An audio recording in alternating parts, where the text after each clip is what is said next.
In the heart of Manhattan, a skyscraper like no other is nearing completion. Building a 1,000-foot tall tower in the middle of a dense populated New York City street, I mean, it's a scary thing. Having weathered the storm of an economic crisis, these are grim days in the financial world. And a Category 3 hurricane. Authorities in New York City are now carefully watching a crane that is dangling from a high-rise. Its sights are now firmly set on becoming the most desirable address on Earth. The lengths that we're going to, it's really unheard of. It's a luxurious finish. Luxury doesn't come cheap. The top floor penthouse has already sold for over $90 million. Now that's a view. This is the tower New Yorkers have christened the Billionaire building.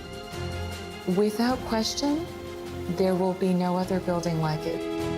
If you can afford it, it's a great place to live. It's called 157, and it's going to be the most luxurious skyscraper ever built. Super Skyscrapers was made possible in part by contributions to your PBS station from viewers like you. Thank you. Manhattan. Some of the most expensive real estate in America. In a city full of skyscrapers, it's hard for a building to stand out. But this one might just do it. They've called it 157. It's 1,000 feet of concrete, steel, and glass. And when complete, it will be the highest residential tower in the city. While the exterior is impressive, the interior promises to be nothing short of spectacular. If you want to live here, being merely rich will not be enough. The cheapest apartment will set you back over $6 million. A penthouse, closer to $100 million. The man who had the original vision and borrowed $700 million to turn it into reality is former diamond dealer turned property magnate Gary Barnett. It's tough to assemble, great pieces of land in New York City because the city's built. You're not like you're expanding further out into the countryside or the desert or wherever. You've got to manufacture land. That means building tall. When complete, this skyscraper will boast a 30-story, 5-star hotel. There'll be 94 no-expense-spared residential condominiums. The two penthouses will each occupy over 10,000 square feet of luxury living space. Above all, they'll look out over Central Park. It will be the most sought-after view in the city, and the job of 157 is to make it pay.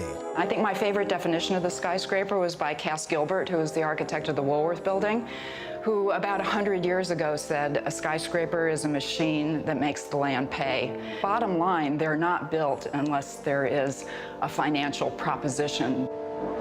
The proposition is that luxury living, plus that view, plus an address on the street they're calling Billionaire's Row, will draw in the world's wealthiest buyers.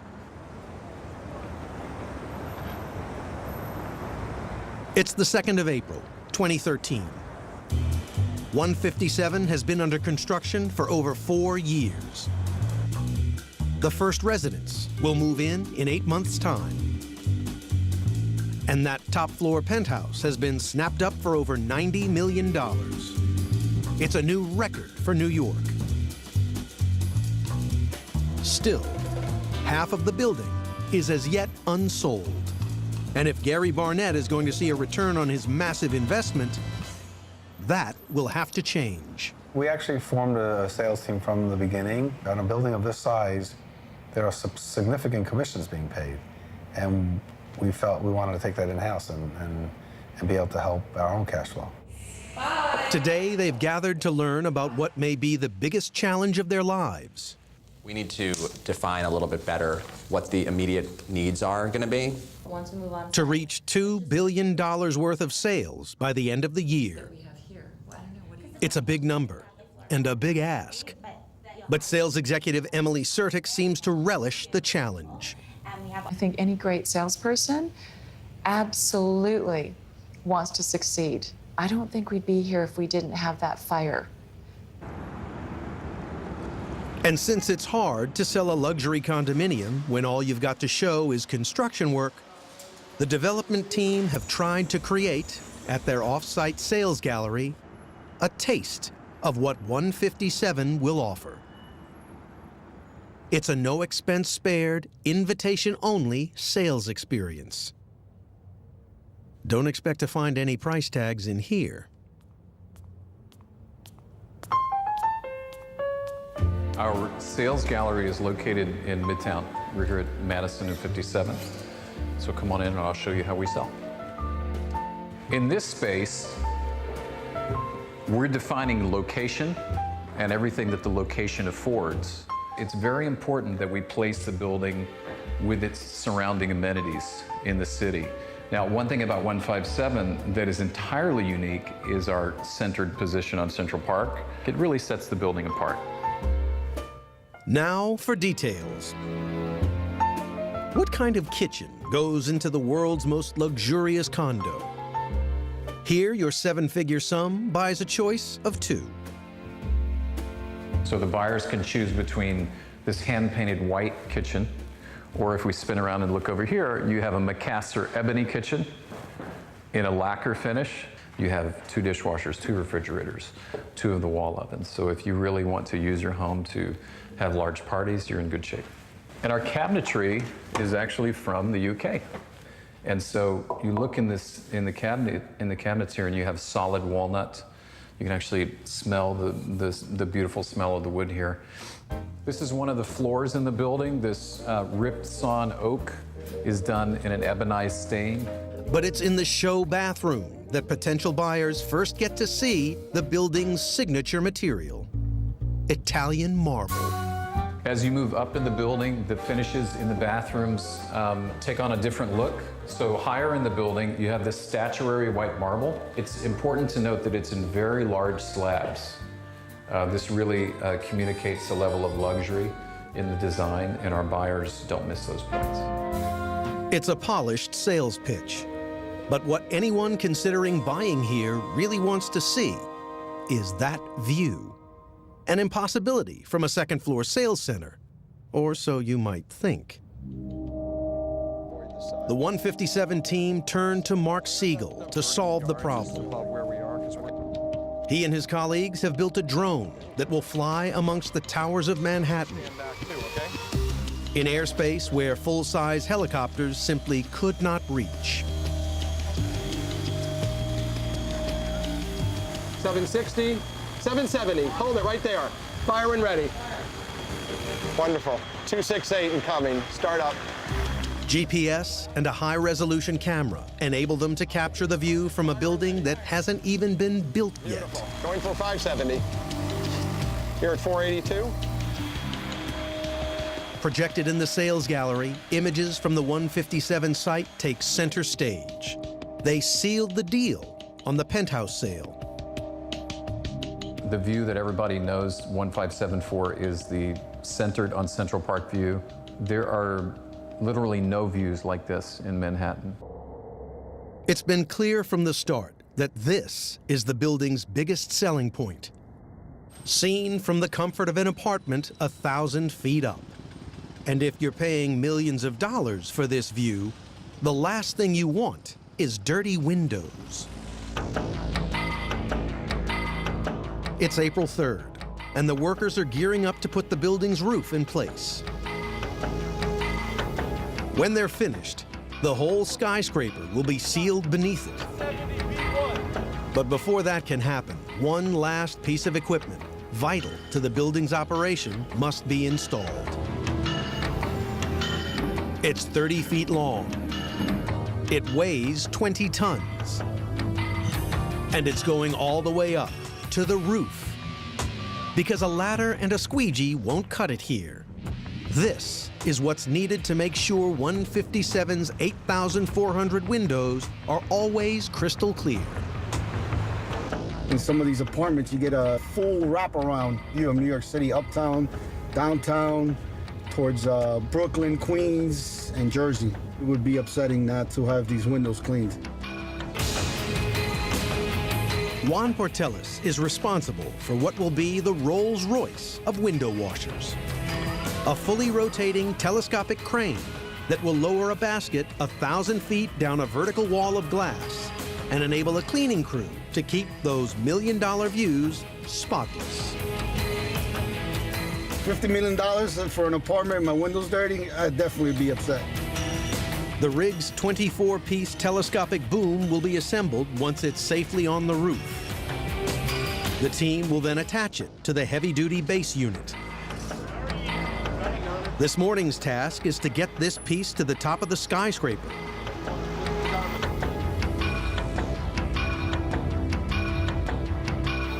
And they can't afford any holdups. It is a good-looking building, that's for sure. But lifting a 20-ton piece of steel 1,000 feet above Manhattan, just inches from a multi-million-dollar glass curtain wall, is a highly risky operation. It's crane operator Kurt Messinger who's paid to feel the pressure.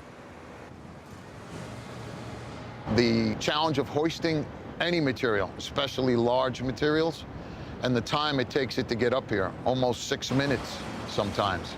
A lot can happen in 6 minutes. It doesn't seem very long, but it can be an eternity. At this elevation, 1,100 feet, it could be calm down in the street. But up here, you'll have winds exceeding 20, 25 miles an hour just on a nice day. The vortices, as they come around through the buildings, they'll take that material, that load, and they'll start moving it left and right, spinning it. It's good when it's good, but when things go wrong, it can get ugly. All right, the piece is coming up, boys. Let's go. For the next 6 minutes, Juan can do nothing more than watch.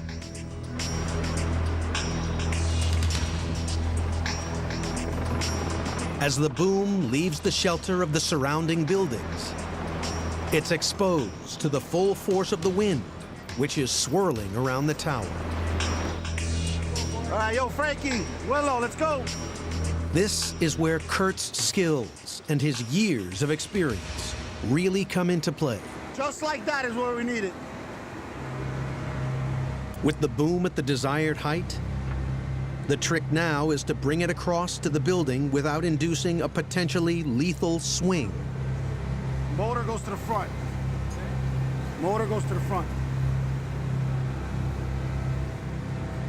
Willow.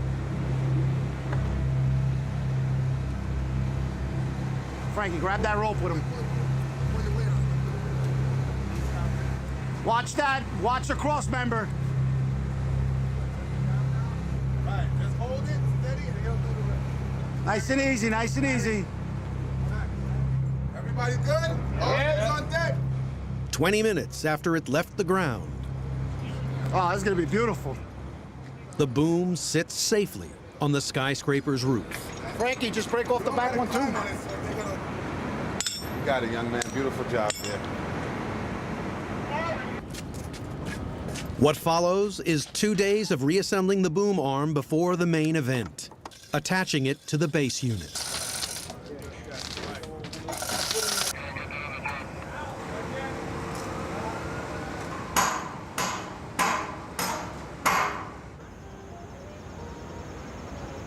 It's 48 hours after the big lift. Today, Juan's team will attempt to complete the rig installation. What's going on, John?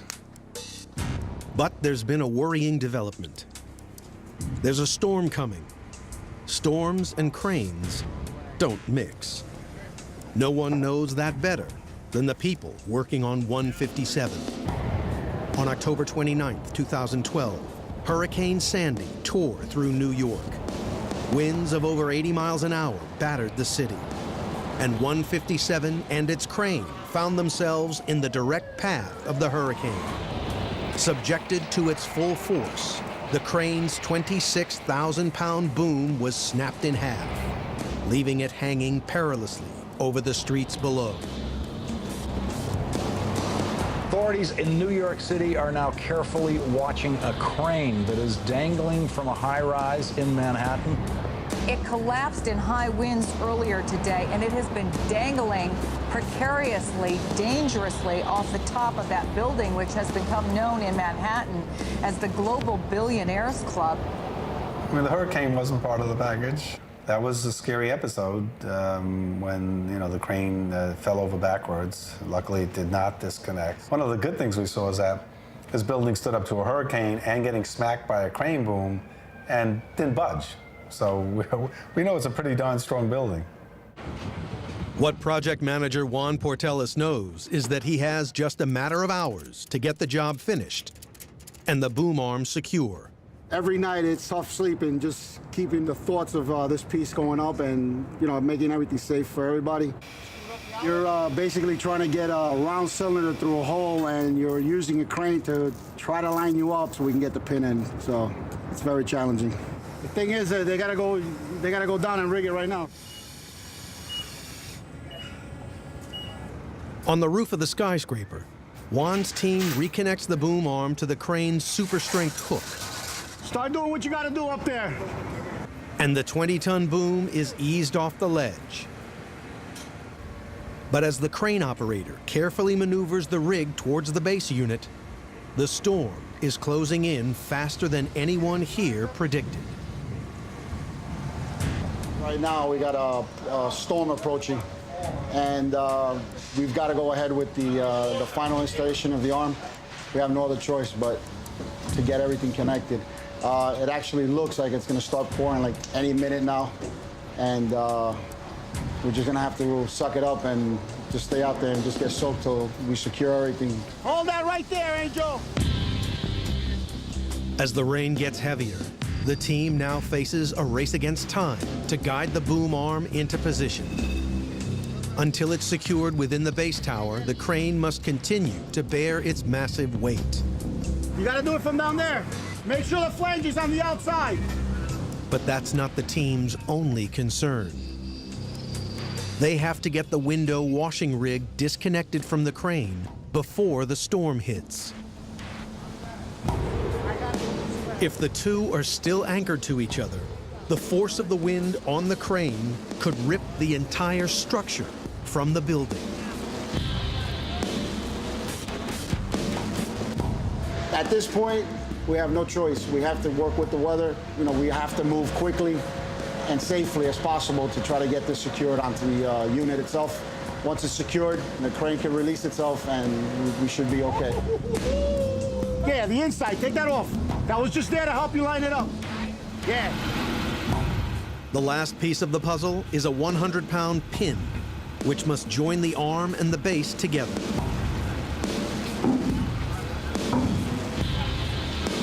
Easier said than done, from a cherry picker hanging 1,000 feet above Manhattan. No, we got grease in there. We got a ton of grease.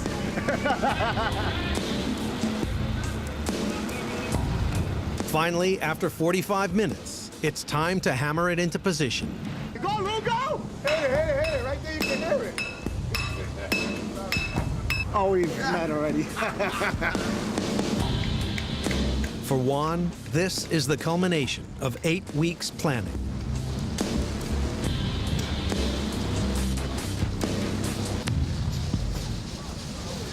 It's like a ton off my chest, because I know now it's secured. I can walk away from the job for today and not worry about anything. The machine is secure up on the roof.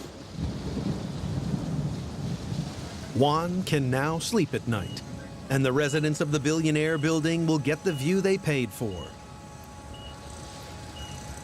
Now, it's about what happens inside. If the team is to deliver the world's most opulent building, one key member has a battle on his hands. 3 days later, and 4,000 miles away from Manhattan, in Carrara, Italy, Roy Kim, Gary Barnett's Senior Vice President of Design, is on a mission. He has to sign off on an order of marble worth tens of millions of dollars. He placed the order 1 year ago. Since then, they've been stockpiling slabs to complete 94 bathrooms in the skyscraper. Roy will not leave until he has seen and approved every single piece that's been extracted and set aside from this world-famous quarry. We've arrived in Carrara, and we're just kind of beginning the hunt for the great white marble. We're here to see the statuary that we'll be using specifically for the very large master bathrooms. When it comes to marble, it doesn't get more prestigious or pricey than this. Yeah. It's been that way for a good 2,000 years. Ancient Rome was built from Carrara marble. Michelangelo's David, carved from Carrara marble. Now Gary Barnett wants it for the walls, floors, and tubs of 157, whatever the cost might be.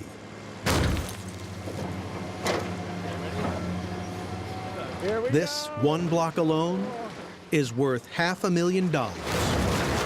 Wow. Postage not included. When we decided to make the master bathrooms out of this stone, we knew it would be expensive, but we also knew we were building a very expensive building. And it's not often you see a 30-foot by 12-foot bathroom in the middle of the sky overlooking Central Park in Manhattan.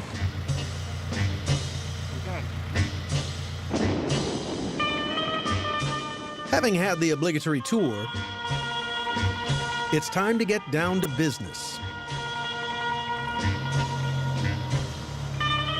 How are you? Good to see you. Hey, good to see you. Any slabs that fail to meet Roy's strict criteria, from the clarity of the marble to the thickness of the famous gray veins, will be rejected.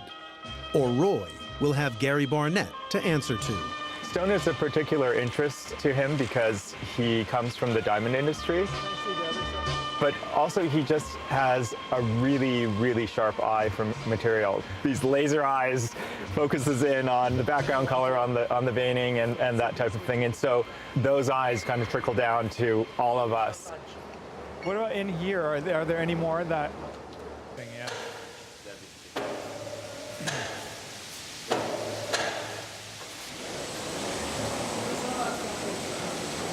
This is the darkest I would accept for the background. It would be preferable if the veining were stronger. A lot of these things you cannot judge by photograph, so you need to come in person and look at all the imperfections. I'm not in love with it.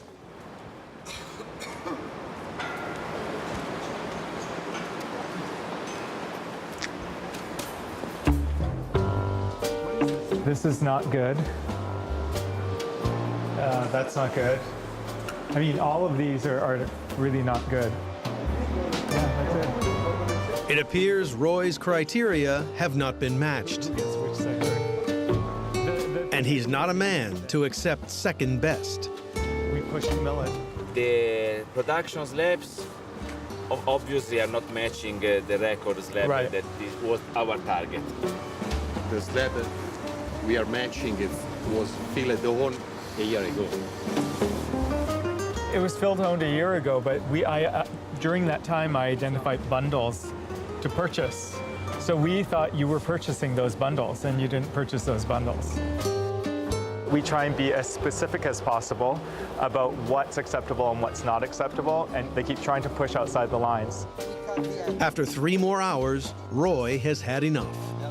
He demands to speak to the boss, quarry owner Manrico Gimignani. He didn't ask me to talk to you. He did not ask me to talk to you. I came to you. Yeah. My opinion. No, he didn't. They have always been very respectful of you guys. They really have been. This is now the last chance for Roy and the quarry owner to secure a multi-million-dollar deal. I mean, it's just basically pushing and pushing and pushing to try and get the best. But Roy's sky-high standards are proving almost impossible to meet.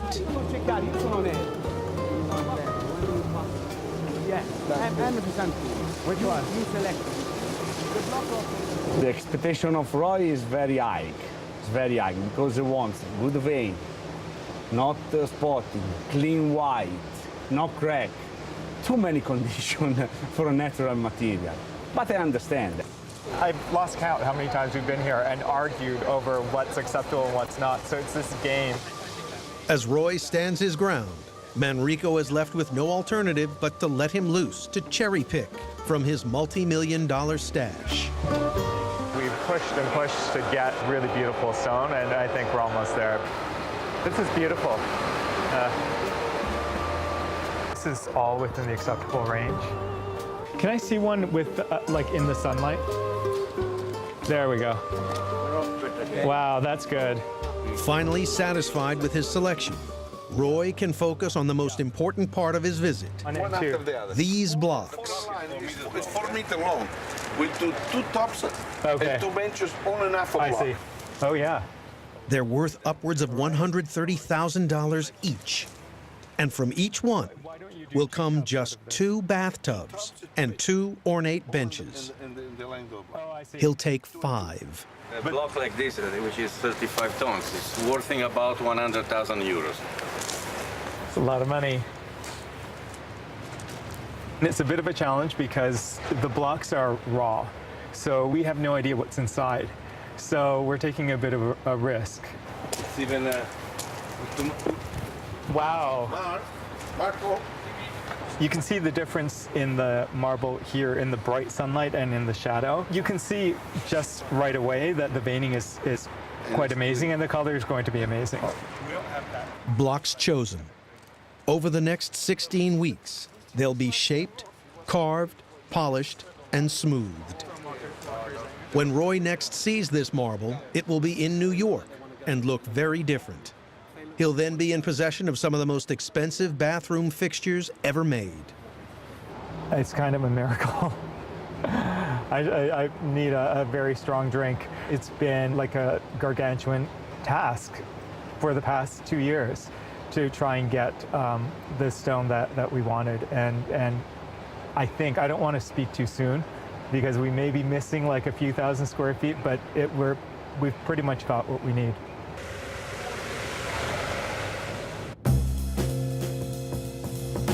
It's just 9 days since the team's targets were set, and 4 more apartments have been sold for a total in excess of $100 million.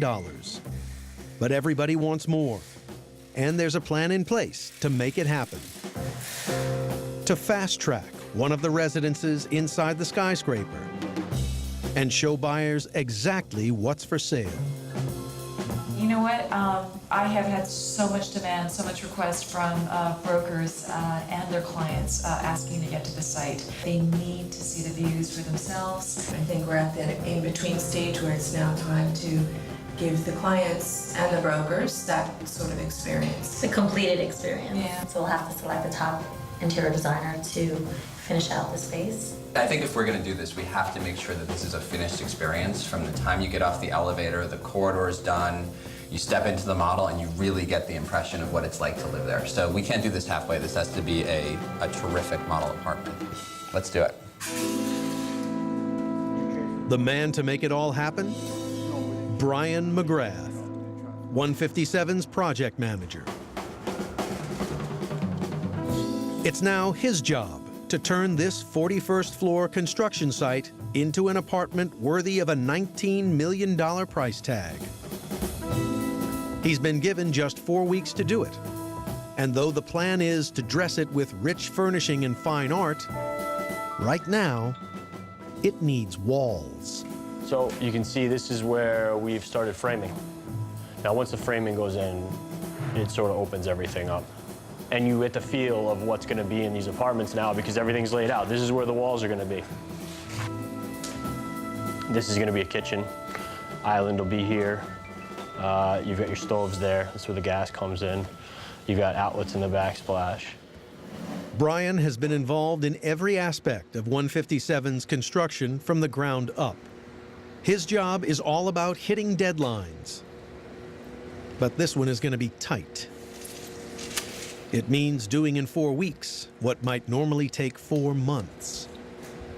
We know that it's such a powerful sales tool to be able to bring people to a physical site is such a powerful experience, and it accelerates the sales process. The deadline in terms of sales is it can never be early enough.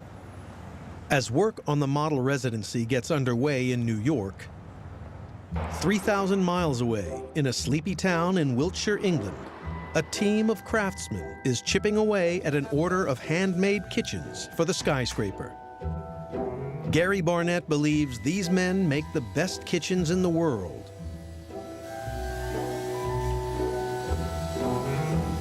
You have these high-end top apartments in New York City, and it's all being built by a small furniture firm in Wiltshire. This small company has gained global recognition for producing custom-made, one-off kitchens. Gary Barnett likes them so much, he's ordered 135, and he wants them yesterday. Right, here all the doors you're seeing being laid out is for the new development that we've got going on in New York. As you notice, we've got them all laying out because the way they're actually constructed is that the ebony is all book matched. So you have a repetition of the ebony veneers going along the full length of the cabinet run itself. You've got to get it spot on, because if you can't just lose one panel through to a wrong size specification, or if a hinge is put in the wrong place, because that will then ruin the whole run. 135 kitchens, of which there's about 18 different layouts. Had to be luxurious. Actually, I think as you can see, it's a luxurious finish. Luxury doesn't come cheap. That's because it takes time. We are bespoke. We make one kitchen after another. We don't make blocks of kitchens. So that's a change of direction for us. Each cabinet door takes 16 weeks to make, and this order is for 3,500. They've had to find a way to mass produce masterpieces. They basically said to us, right, we need these 7 kitchens, and we want them, we send a container over next Tuesday, we need them on there. So then it's hands-on. 2 different worlds, isn't it?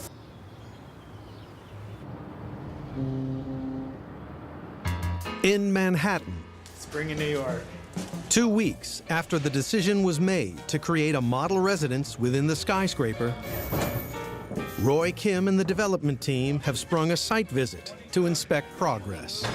The model residency apartment is a really nice 3-bedroom apartment that's on the 41st floor. And the 41st floor compared to the 90th floor might not seem that spectacular, but the view is amazing.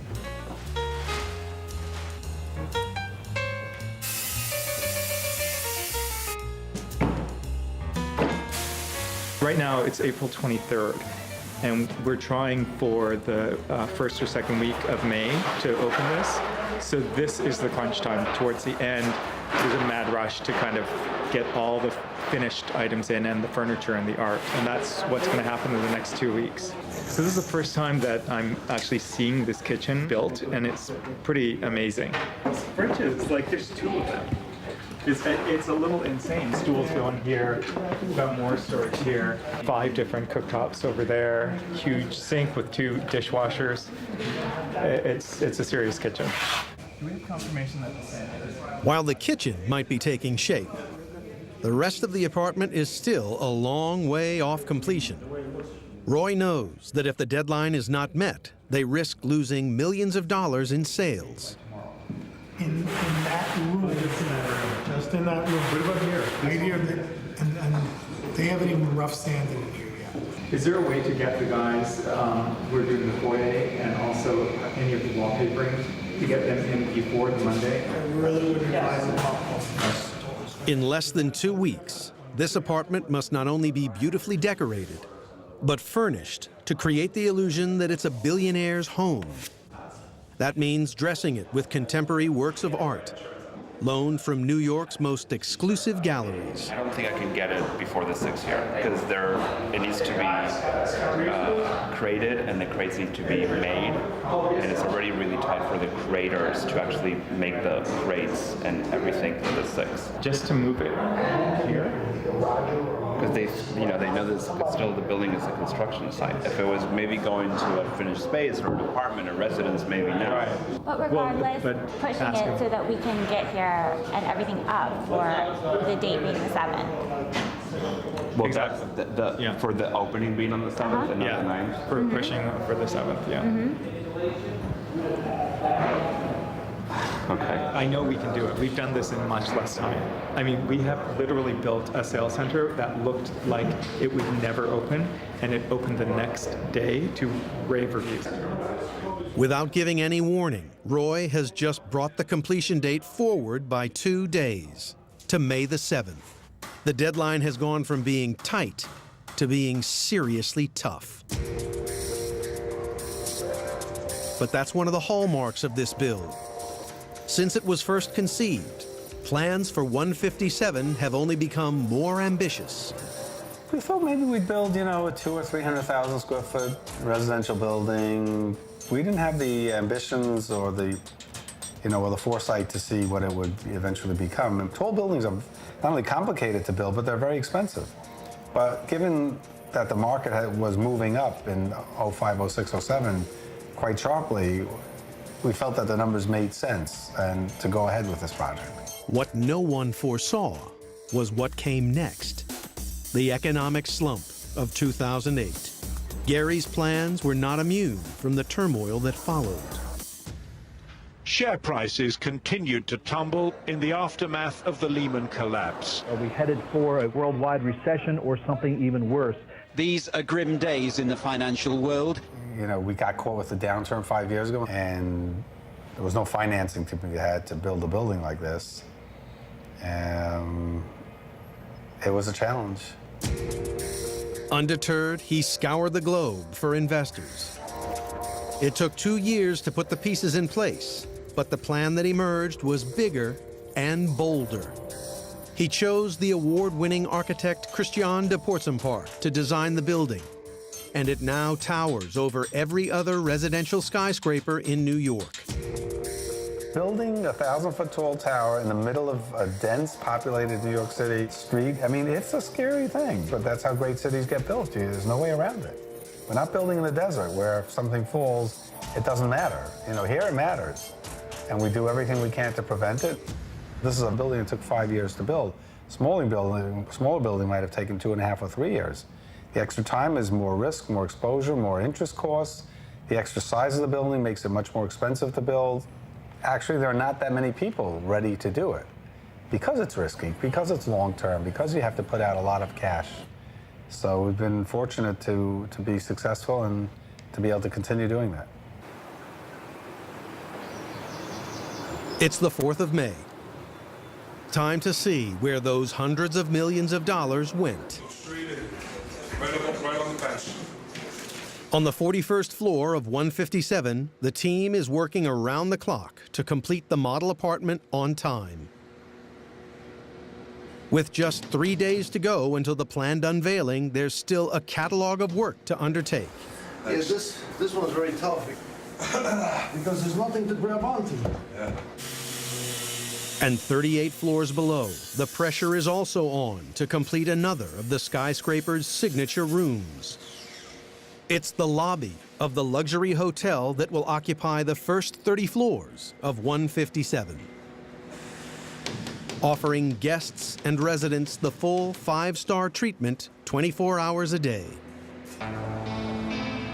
Tonight, site foreman Jim Callahan will mastermind the delicate operation of installing 9 $100,000 steel architectural panels into the marble-clad lobby.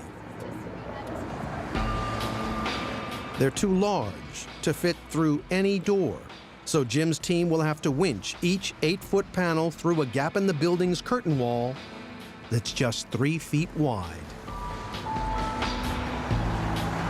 We're dealing with a 3,200-pound item, and we have to act like it's a 1-pound item.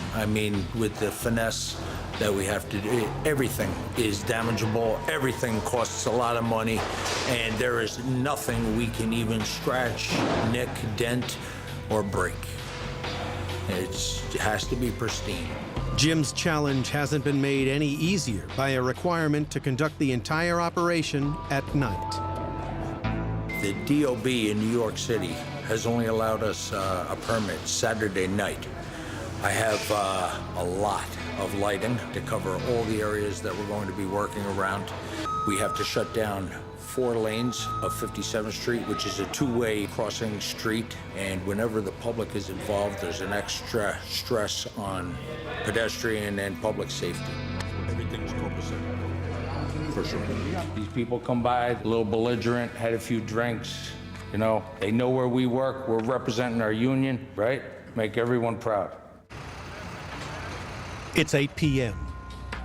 A truck carrying $800,000 worth of stainless steel panels awaits unloading outside 157.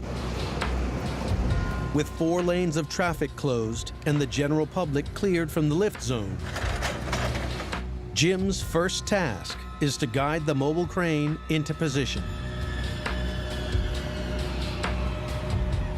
With its telescopic boom extended, the rigging crew can now commence connecting the crane to the panels.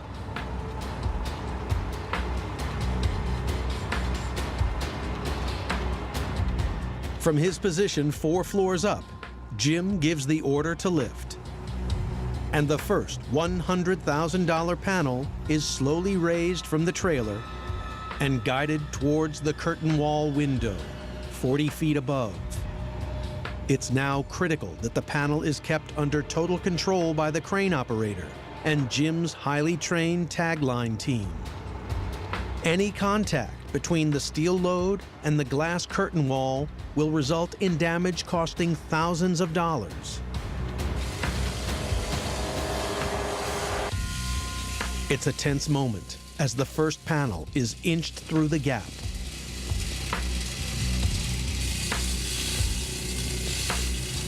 And finally, guided safely into the building. Now inside, it can be raised into position and fixed to the lobby ceiling. But this is just the first of 8 architectural panels that need to be installed. $800,000 of polished steel, hung in a single night. This is the end result. Everything worked out fine. We had absolutely 0 incident in completing. We have 0 punch list. Everything is perfect. I'm very happy with the finished product, very happy. And I believe everyone here is as well.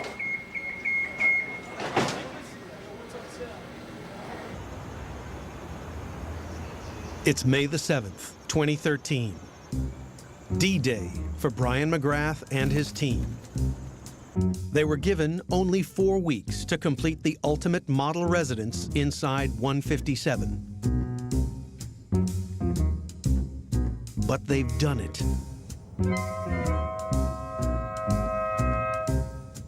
Working around the clock, they've created a custom-fitted 3-bedroom apartment boasting over 3,000 square feet of luxury living space. And they've done it in the middle of a building that is still under construction. With floor-to-ceiling windows offering unobstructed views over Manhattan, a handmade kitchen from England, and the finest marble from Italy, it's yours for $19 million.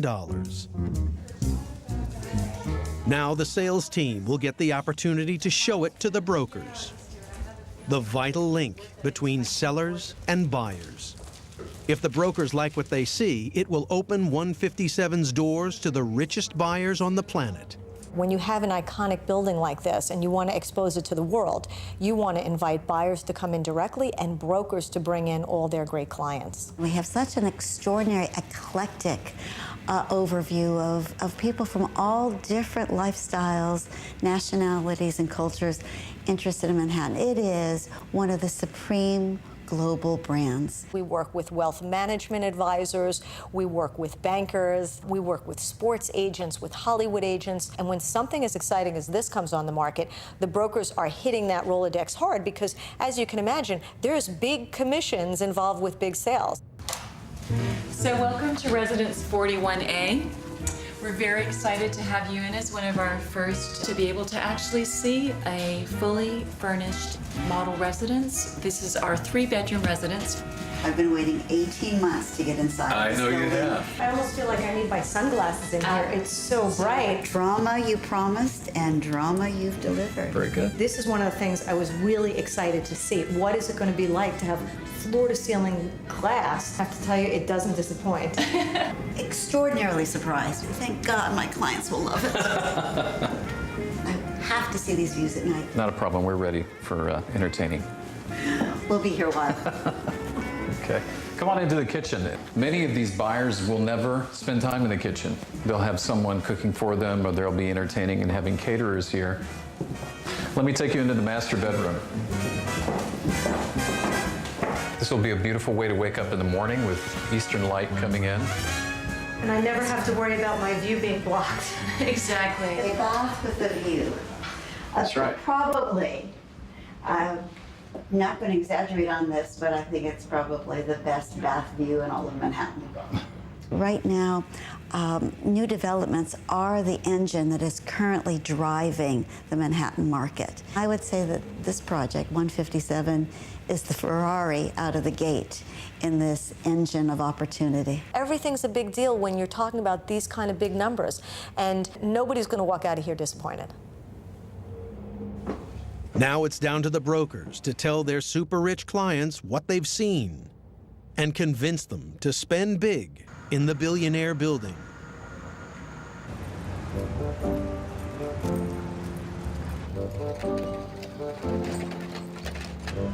Four months have passed since the model apartment opened. New York's highest residential skyscraper is now almost fully enclosed under glass. This is the very top of the building.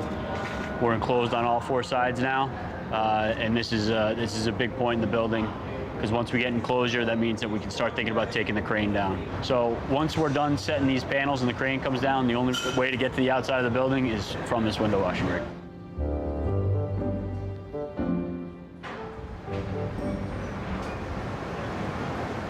But as the last of the roof panels are installed, 87 floors below, in the hotel lobby, the scene of that intense all-night operation, there's a noticeable absence of some highly polished architectural steel panels. The owner actually came through after all of our hard work in bringing these screens in, and actually walked in here and on a whim asked us to remove 3 of them after they were all finished and installed. You know, $150,000 lost on each screen at the wave of guys' hands saying I didn't like them, there was too many. After all of the design, thought, input, you know, just throw away $450,000. Unbelievable. Whoa, whoa.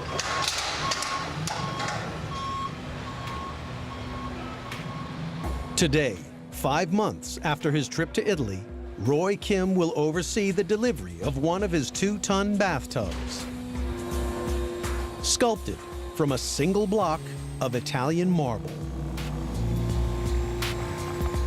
This is the moment that we've all been waiting for. The tub has arrived on site. It came here without a glitch. I'm super, super, super excited. It's a little bit like Christmas. It's been sculpted, crated, and shipped 4,000 miles. Now the tub faces one last journey. 800 feet up to the 80th floor. We have to rotate it onto its side in order to bring it up. And hopefully it comes up in one piece. Until the condominium is ready for it to be installed, the tub will remain in its crate. But after a 5-month wait, Roy cannot resist taking a peek inside. This tub costs in the 6-figure range. It's a very expensive tub. If the quality's not to our standards, we won't accept it.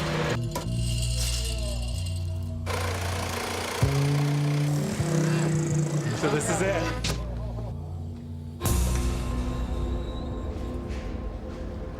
It looks great. It looks fantastic. The veining is fantastic.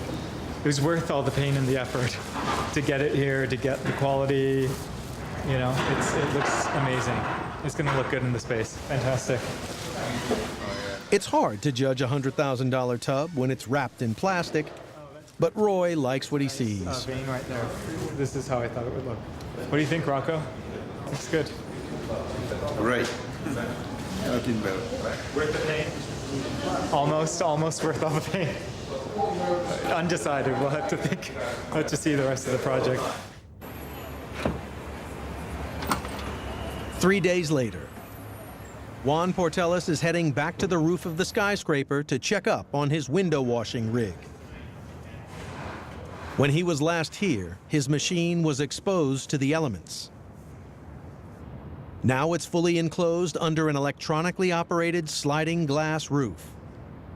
Today, he'll carry out the first test run of the machine that can lower a window cleaning basket down a 1,000-foot wall of glass, ensuring the city's newest skyscraper dazzles. You want to shake out any bugs, anything that the machine can possibly go wrong. Every switch is working the way it's supposed to, cut off when it's supposed to. It should be smooth sailing. Two of my fellow workers, they'll be the first ones on it. But they've been here with me putting it together, so they'll be comfortable with it. That's our next step. Juan's work on the most sophisticated window cleaning rig ever constructed is almost complete, but he's not ready to walk away just yet. Every machine that we put up, somehow I always make my way back, make sure the loving, tender care that I put in to put it in is continuing after I leave. They're basically my little kids, and I'm taking this one close to heart. This machine can be seen from anywhere in New York City right now. Queens, Brooklyn, New Jersey. We had the machine out, and we had several helicopters in the area, and that night it actually came out in the news. Nobody has a clue what it's for. This thing looks like a rocket launcher ready to shoot out a missile. Very high profile. It's a high profile building with a high profile machine.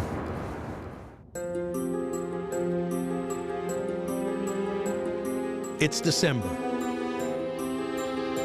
Just 8 months ago, the 157 sales team were set the ultimate challenge: to achieve a target of $2 billion in sales. After an extensive push, and with help from a lavish sales gallery, a state-of-the-art drone helicopter, fire when ready, and a multi-million-dollar show apartment, Now that's a view. they've smashed through their $2 billion target, and they still have a quarter of the residences in hand. I'm never happy till we're completely sold, but we're extremely happy with the progress, and our team is always looking forward to the next sale. I think the fact that we're so well sold not only makes it a good investment too, but it also is a tribute to the fact that, you know, people do view this building as a great building. In New York, speculation is rife as to exactly who will be moving into the multi-million-dollar apartments. But their identities remain a secret, closely guarded by the team behind the super skyscraper. In the past, people were just looking for a home with 4 walls in a proper location that worked for their lifestyle. They're now looking for masterpiece design. This property delivers it.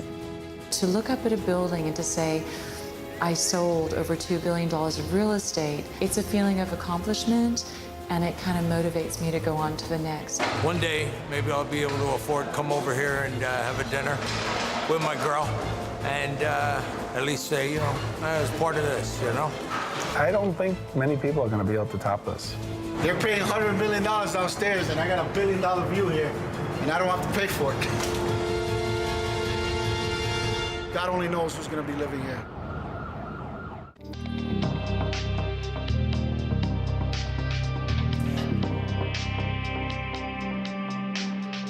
To learn more about this program, visit pbs.org/superskyscrapers.